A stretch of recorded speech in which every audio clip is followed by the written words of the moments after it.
बढ़ेंगे और अब बात करेंगे हिमाचल प्रदेश के शिमला की, जहां इन दिनों घमासान मचा हुआ है। और घमासान इसलिए क्योंकि अवैध मस्जिद को गिराने की मांग हो रही है।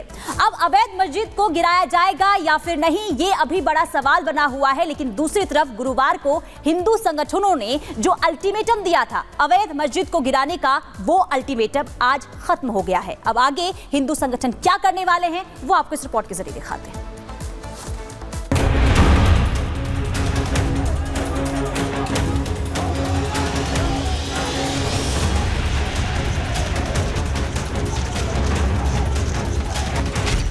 शिमला की अवैध मस्जिद पर चलेगा बुलडोजर।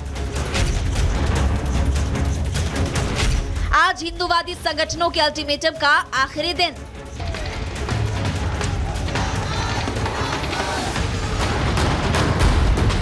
क्या हिंदूवादी संगठनों के आगे झुकेगी सरकार या अवैध निर्माण के खिलाफ फिर उमड़ेगा जनसैलाब?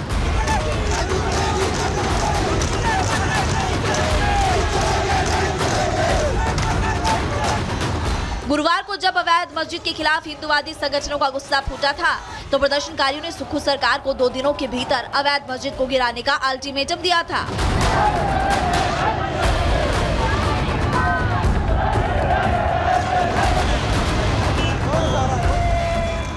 आज उस अल्टीमेटम का आखिरी दिन है, लेकिन अभी तक सरकार ने ना तो मस्जिद के अवैध निर्माण को ध्वस्त किया और न ही सरकार ये बता पाई है कि अवैध मस्जिद का क्या होगा, जो कि गैर कानूनी तरीके से बनाई गई है।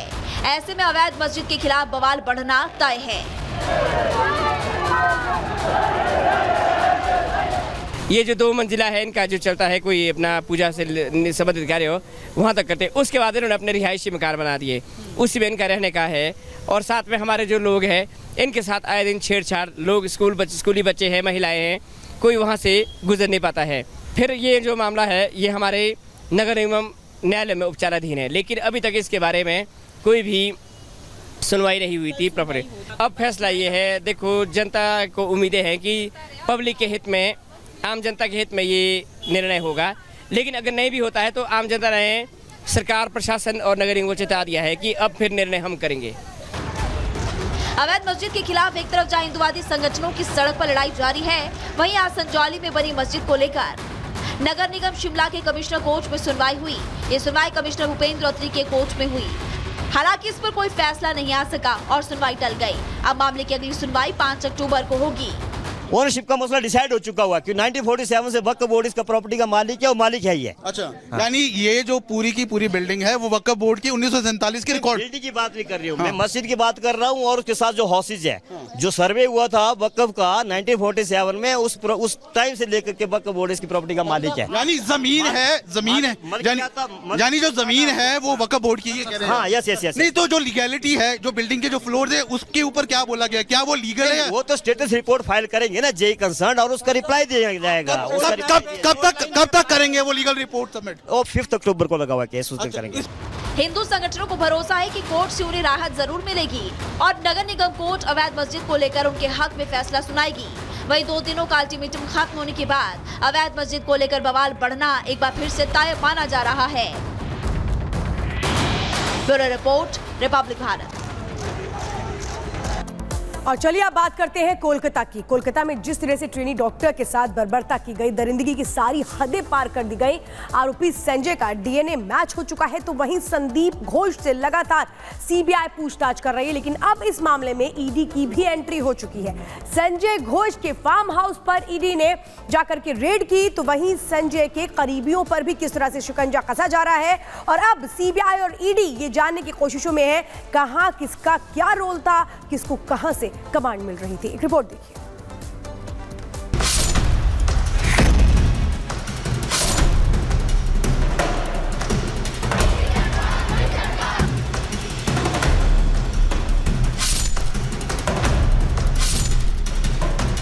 रेप, हत्या, क्राइम सीन से छेड़छाड़, हत्या को सुसाइड बताने की गहरी साजिश, पुलिस की मिलीभगत और सरकार पर सवार, देश में उबार, इंसाफ की गुहार। इंक्वायरी कर रही केंद्रीय जांच एजेंसियां। कहते हैं ना कि तफ्तीश ईमानदार हो तो शातिर से शातिर अपराधी का नपना तय है। संजय रॉय और संदीप घोष के साथ यही हुआ।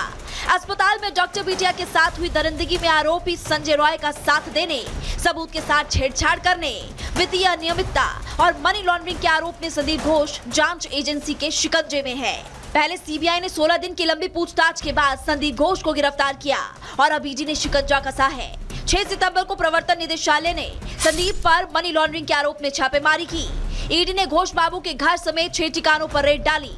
रेड में ईडी के 100 सदस्यों की टीम शामिल थी, जिसने छापेमारी के दौरान करीबी प्रसून चटर्जी को हिरासत में लिया, जो आरजीकर अस्पताल के डेटा एंट्री ऑपरेटर का काम करता है।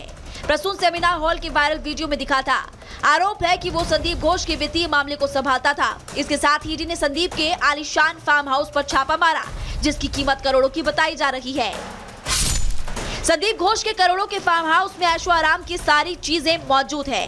बंगले की देखरेख करने वाले ने बताया कि पूर्व प्रिंसिपल अपने परिवार के साथ बंगले में आता था। उधर सीबीआई की जांच अब अंतिम चरण में है। बताया जा रहा है कि कोलकाता रेप मर्डर केस के आरोपी संजय रॉय और महिला डॉक्टर का डीएनए मैच हो गया है। रिपोर्ट सीबीआई के पास पहले ही आ चुकी है, जिसको फाइनल ओपिनियन के लिए एम्स भेजा गया था। एम्स के डॉक्टर का पैनल डीएनए रिपोर्ट का बारीकी से अध्ययन कर रहा है। फिलहाल रिपोर्ट जल्द सीबीआई को भेजी जाएगी। सूत्रों के मुताबिक अब तक तफ्तीश रेप और हत्या में सिर्फ संजय रॉय ही शामिल है, किसी और की कोई भूमिका सामने नहीं आई। रिपोर्ट के बाद सीबीआई संजय रॉय का दूसरा वैज्ञानिक परीक्षण करवा सकती है। अब तक सीबीआई ने 100 से ज्यादा लोगों के बयान दर्ज किए, तो वहीं पर 10 से ज्यादा लोगों का पॉलीग्राफ टेस्ट करवाया है, जिससे कि चार्जशीट में कोई हिस्सा अधूरा ना रहे। एम्स की फाइनल राय आते ही गुत्थी सुलझ जाएगी।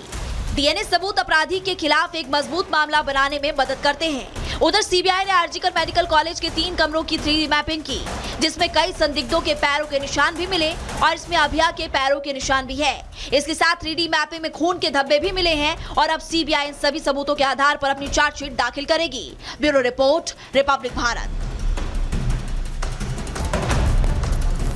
और अब बात करेंगे स्टार लाइनर की लैंडिंग की। आपको बता दें कि बोइंग स्टार लाइनर जो सुनीता विलियम्स और उनके साथी बुच विल्मोर के साथ स्पेस गया था, लेकिन आज स्टार लाइनर की सफल लैंडिंग हो चुकी है, यानी कि बिना सुनीता विलियम्स के जो स्टार लाइनर है वो आज धरती पर लौट आया है। इसी से जुड़ी आपको पूरी रिपोर्ट दिखाते हैं।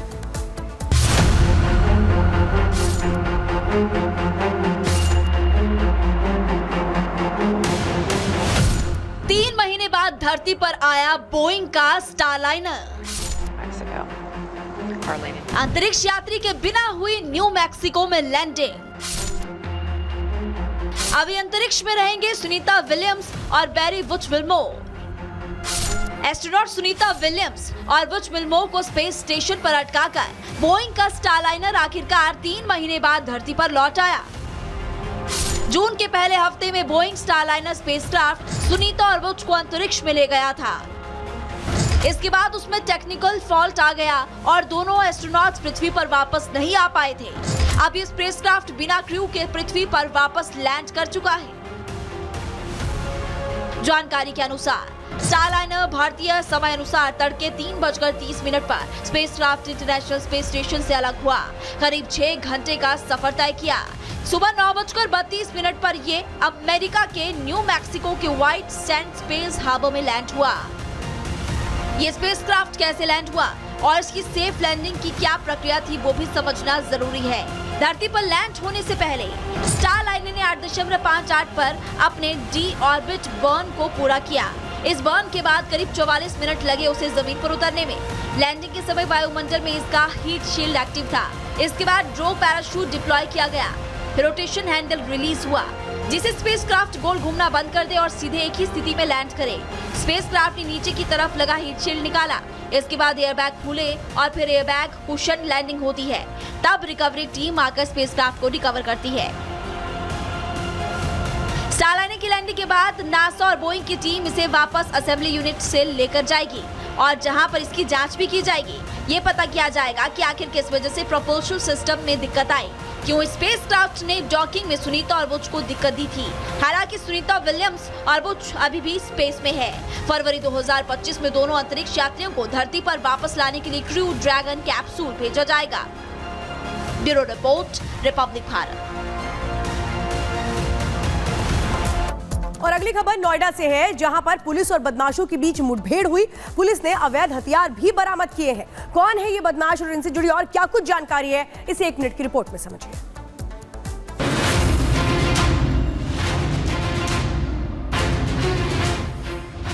यूपी के नोएडा में पुलिस और बदमाशों के बीच मुठभेड़ हो गई। पुलिस के मुताबिक बदमाशों को पकड़ने के लिए चेकिंग अभियान चलाया जा रहा था। इसी बीच गिरफ्तारी से बचने के लिए बदमाशों ने भागने की कोशिश की, तभी उनकी वैन बेकाबू होकर डिवाइडर पर चढ़ गई। जब बदमाश भागने में कामयाब नहीं हो सके तो उन लोगों ने पुलिस पर फायरिंग शुरू कर दी।